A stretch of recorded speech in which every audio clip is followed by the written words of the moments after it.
for my John Wick review, I became John Wick. For my Land review, I became the Genie.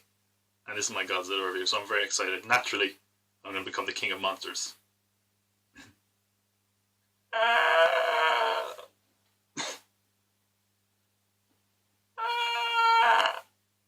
What's going on? I'm sorry, we can't turn you into Godzilla. Yeah, maybe you could have told me that before I made an ass of myself in front of the camera.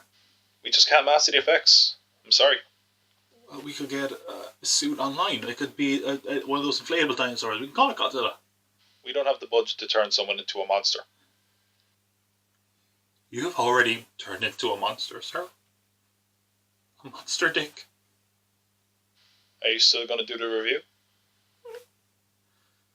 Play the stupid shit that I say before review.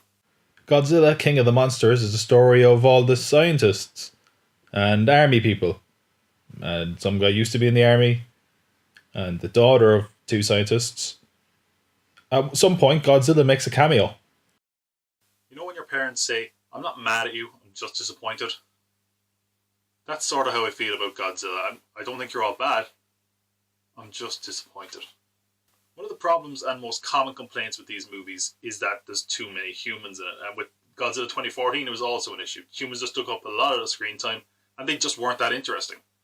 This movie introduces even more humans, and while I did find them a bit more interesting, it just comes down to the fact that there's too many people in this movie called Godzilla. No one expects the whole movie to be a monster mash, but they really need to nail that balance between the human side of the story and the monster side of the story, and I really think they haven't hit that sweet spot yet. Let's talk about the humans in the movie first, because there's a lot of them, and most of them don't resonate. At the forefront of the story, we have Vera Farmiga, Kyle Chandler, and Millie Bobby Brown. They're basically a family that was shattered by the Godzilla attack in 2014.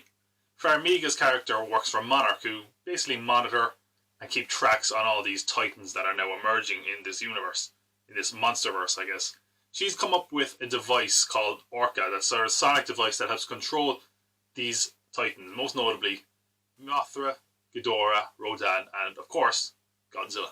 However, an eco-terrorist organisation wants to restore the natural order, hoping that if they bring all these titans back and give them power of the world, further destruction of the earth by mankind will stop and the natural order will essentially be restored. Basic story, dumb story. We don't expect much from these movies, but the problem is this story is so basic that it sort of doesn't sustain the runtime. About halfway through the movie, it just feels like the story's sort of done, and that is a problem. So when that story runs out, we're left with the characters, mostly the human characters, and most of them are just standard staples of these disaster movies. The ones that aren't terribly interesting either. Of course, the ones that get the most development out of the aforementioned family. Kyle Chandler probably gives the best performance, even though there's not much for him to latch onto. Vera Farmiga, I hated her character in this movie, and I feel like the movie wanted us to feel a different way for her. But to me, that just didn't work. I can't say much else without getting into spoilers. Millie Bobby Brown, she should be an interesting character because she's stuck in between her two parents. The movie doesn't make the most of it. It's just not interesting. It feels like she didn't get a lot to do, and as a result, we don't get much insight into her character. So you're probably asking why I'm spending so much time on the humans in this movie. That's because the movie does, and most of them are underwritten, uninteresting, and they have no real substance. And it's a great cast. There are people in this movie that I normally like that just did nothing for me here. We have Bradley Whitford. Normally a pretty good actor. They made him like the comedic relief, and he's just annoying.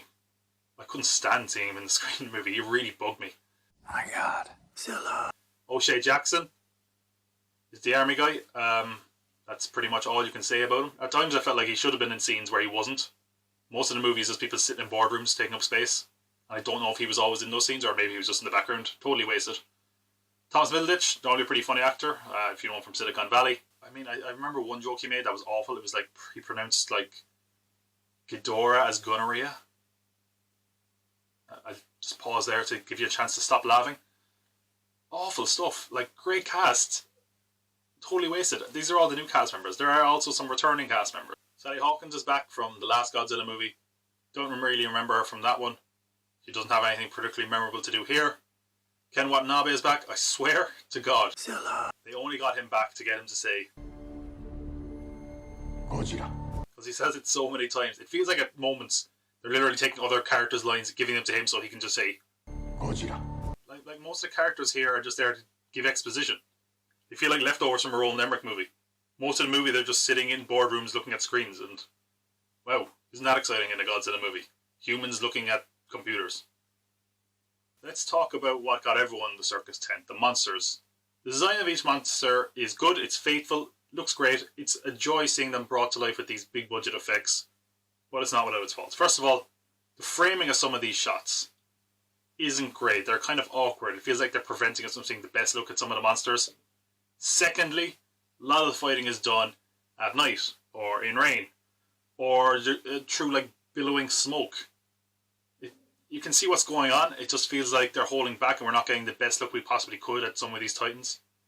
And of course, you can never escape it. Some of the monster battles are just ruined because we keep cutting back to human interaction or human drama. We are never free from the humans in this movie. There are some great moments in these fights though. Having the monsters kind of team up or having variables in their combat is very entertaining. The end of the movie where all the monsters are squaring off is the funnest part. Undoubtedly.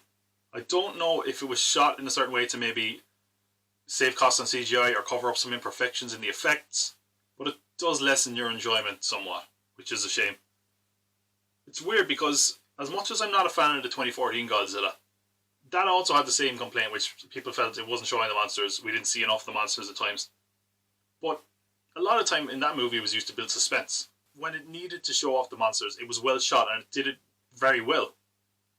This movie, I'm not sure I can say the same about it. And that's a real shame. They just made some real baffling choices with the way they showed off these creatures. And again, come back to the 2014 one. One of the complaints with that was that there wasn't enough monsters, there was too many humans. And this one sort of does the same thing. The monsters might be in it more, and they might be more pivotal to the story, but there's also way more human stuff in there. And it's not interesting. It made the movie quite boring. Honestly, I nearly fell asleep coming into the end of this movie, and I had to wake myself up reminding me that the climax was going to be a big monster fight. And as much as it's the best part of the movie and it's somewhat entertaining, it's a bit of a letdown overall. It's just not totally satisfying. Trying to think positives. Again, the end of the movie is the best part. It does have its moments where it really does shine. The degree of ferocity the monsters have and the sort of intensity and primal violence is exciting and really suits the film well. Again, the designs in the movie are fantastic. There are a few glamour shots where they show them off, and there is some interesting visual choices, even though they're admittedly quite sparse. The effects in general are very, very good, even though at times I feel like they're trying to hide a few wrinkles with the effects, which is a detriment to the movie as a whole. One thing that is consistently great is the music. Bear McCreary did a great job. He arranged some of the classic pieces in a way that's both faithful, but also has a significant gravitas and really sounds epic in the film when it needs to. The sound design in general is very good.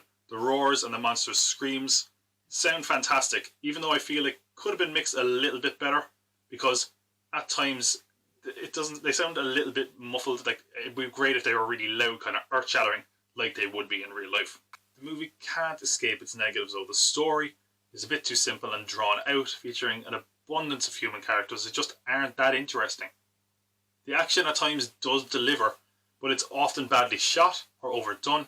Feels like they just put too much environmental effects in. Strip a few of those away. I think the film would benefit from that. Doesn't always need to be raining at night time.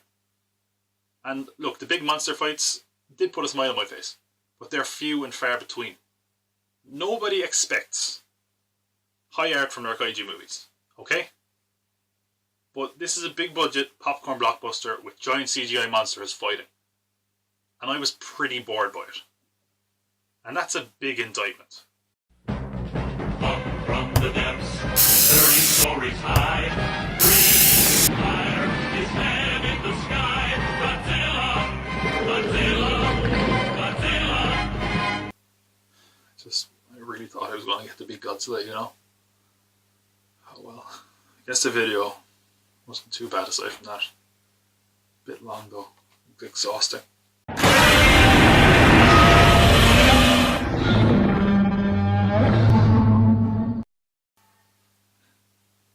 Maybe someday I'll get to be Godzilla still. Girl can dream.